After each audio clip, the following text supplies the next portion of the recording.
বিবেকানন্দের আজকে 162তম জন্মবার্ষিকী। সেই উপলক্ষে আমরা প্রত্যেক ছাত্রছাত্রী আমাদের এই বিদ্যালয়ের ক্রীড়ানুষ্ঠানের যে অস্থায়ী মঞ্চ হয়েছে তার সামনে আমরা সকলেই সমবেত হয়েছি। আজকে বিবেকানন্দের 162তম জন্মবার্ষিকীতে বিবেকানন্দের প্রতিকৃতিতে মাল্যদান করবেন বিদ্যালয়ের অভিজ্ঞ শিক্ষক মাননীয় শ্রী সৌমিত্র কাঞ্জি মহাশয়। ধূপ দ্বীপের মাধ্যমে আমরা তার কাজের বিচার করতে পারবো না। তার মতো ব্যক্তিত্ব, তার মতো সত্তা, সেই মানবদরদী মানুষটি আজকের আমাদের মধ্যে নেই, আমরা সকলেই জানি। কিন্তু তার অবদান এবং তার গভীর চিন্তা ভাবনা সেগুলো আমাদের মধ্যে কিন্তু ছড়িয়ে গেছে। যতটা সম্ভব তার সেই চিন্তা ভাবনা ধ্যান ধারণাগুলোকে যদি আমরা আমাদের সত্তার মধ্যে আলোকিত করতে পারি, সেটাই তার প্রতি সবচেয়ে বড় শ্রদ্ধাঞ্জলি হবে।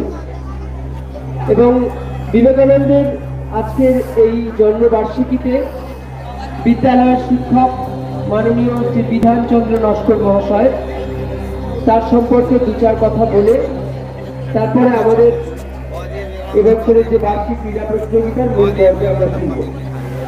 মাননীয় বিধানচন্দ্র নস্কর মহাশয়, যে তোমরা সবাই ওঠে যাবে এবং যতক্ষণ না লক্ষ্যে পৌঁছতে পারবে ততক্ষণ পর্যন্ত তোমরা থেমো না, অর্থাৎ চলতে থাকো। আজকের আমাদের যে স্পোর্টস হবে সেই স্পোর্টসে তোমরা সবাই অংশগ্রহণ করবে। সেই স্পোর্টসের ফার্স্ট সেকেন্ড থার্ড আমরা তো সবাই ডিসাইড করি, কিন্তু সবাই সেখানে অংশগ্রহণ করে। তো তোমরাও সবাই আজকে যতক্ষণ না পর্যন্ত সেই স্পোর্টসে ফার্স্ট সেকেন্ড থার্ড পজিশনের মধ্যে আসছো ততক্ষণ পর্যন্ত তোমরাও সবাই কিন্তু চেষ্টা করবে, অর্থাৎ কেউ থামবে না। স্বামীজির এই বাণীটা আজকে তোমরা বর্তমানে কাজে লাগাও, কারণ আমাদের বর্তমানে বেঁচে থাকাটাই সব থেকে গুরুত্বপূর্ণ কথা। তো আজকে যে স্পোর্টসের ইভেন্টে তোমরা সবাই পার্টিসিপেট করবে, স্বামীজির এই বাণীটাকে তোমরা কাজে লাগাবে যে যতক্ষণ না পর্যন্ত তোমরা সেই স্পোর্টসের সব থেকে শ্রেষ্ঠ স্থান দখল করছো ততক্ষণ না পর্যন্ত তোমরা থামবে না। আর দ্বিতীয় বাণী বলে আজকে শেষ করবো। স্বামীজি বলেছিলেন যে গীতা পাঠ করার অপেক্ষা ফুটবল খেলা ভালো। আমরা অনেকেই এর বিকৃত অর্থ করে থাকি। স্বামীজি এটাই বলতে চেয়েছিলেন যে আগে খেলাধুলা করে যদি তোমার শরীর সামর্থ্য হয়, অর্থাৎ তোমরা যদি শক্তপোক্ত হও, তাহলেই তোমরা গীতা পাঠ করে তার বাক্যটা নিতে পারবে বা গীতার সেই বাণীটা নিতে পারবে। স্বামীজি খেলাধুলাকেও যেমন গুরুত্ব দিয়েছিলেন ঠিক তেমনি ভাবেই গীতা পাঠটাকেও গুরুত্ব দিয়েছিলেন। তাই আজকে যেমন স্বামীজির জন্মদিনে তোমরা খেলাধুলা করবে এবং শ্রেষ্ঠ স্থান অধিকার করার দিকে যাবে, ঠিক তেমনি ভাবেই আবার আজকেই বাড়িতে গিয়ে চেষ্টা করবে গীতার অন্তত একটা অথবা দুটো শ্লোক পড়তে, কারণ স্বামীজি এই দুটোই বলেছিলেন। যদি তোমরা খেলাধুলা করো অবশ্যই তোমরা শক্ত সামর্থ্য হবে, তোমাদের মধ্যে অনেক কিছুই জাগবে, তোমরা অনেক কিছু করতে পারবে। ঠিক তেমনি ভাবে গীতা পাঠও যদি তোমরা করতে পারো তাহলে তোমরাও জীবনে অনেক কিছুই করতে পারবে।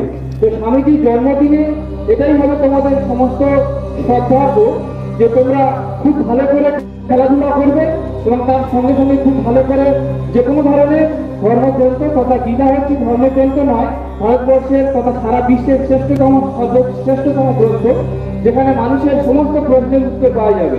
তোমাদের যদি আমি এখনই জিজ্ঞাসা করি যে তোমাদের মনের মধ্যে কি প্রশ্ন হচ্ছে, প্রশ্ন ছাড়া কিন্তু আমরা কেউ থাকতে পারবো না। তোমাদের সেই সমস্ত প্রশ্নের উত্তর কিন্তু যার যে ধরনেরই প্রশ্ন হোক না কেন তার উত্তর কিন্তু গীতার মধ্যেই রয়েছে। আমাদের সর্বশ্রেষ্ঠ বিজ্ঞানী ডক্টর এপিজে আব্দুল কালাম, নাম শুনেই মনে হচ্ছে যেন মুসলিম মনে হতে পারে, তাই না? এপিজে আব্দুল কালাম তিনি ছিলেন, কে ছিলেন তোমরা বলতে পারবে? বলো দেখি ওখান থেকে, ডক্টর এপিজে আব্দুল কালাম কে ছিলেন বলো? মিসাইল ম্যান, অর্থাৎ তিনি সর্বশ্রেষ্ঠ ভারতবর্ষের বিজ্ঞানী ছিলেন। তিনি আবার ভারতবর্ষের রাষ্ট্রপতিও হয়েছিলেন। তিনি কিন্তু স্বামীজির বিশেষ ভক্ত ছিলেন এবং তিনি কিন্তু প্রতিদিন গীতা পাঠ করতেন। অর্থাৎ তোমরা আজকের দিনে খেলাধুলাও করবে, তার সঙ্গে সঙ্গে পড়াশোনাও করবে, সব দিক থেকে এগিয়ে যাবে, তাহলে এটাই হবে তোমাদের স্বামীজির প্রতি সব থেকে শ্রেষ্ঠ শ্রদ্ধার্ঘ্য। সবাই খুব ভালো থেকো, এই বলে আমার বক্তব্য শেষ করলাম।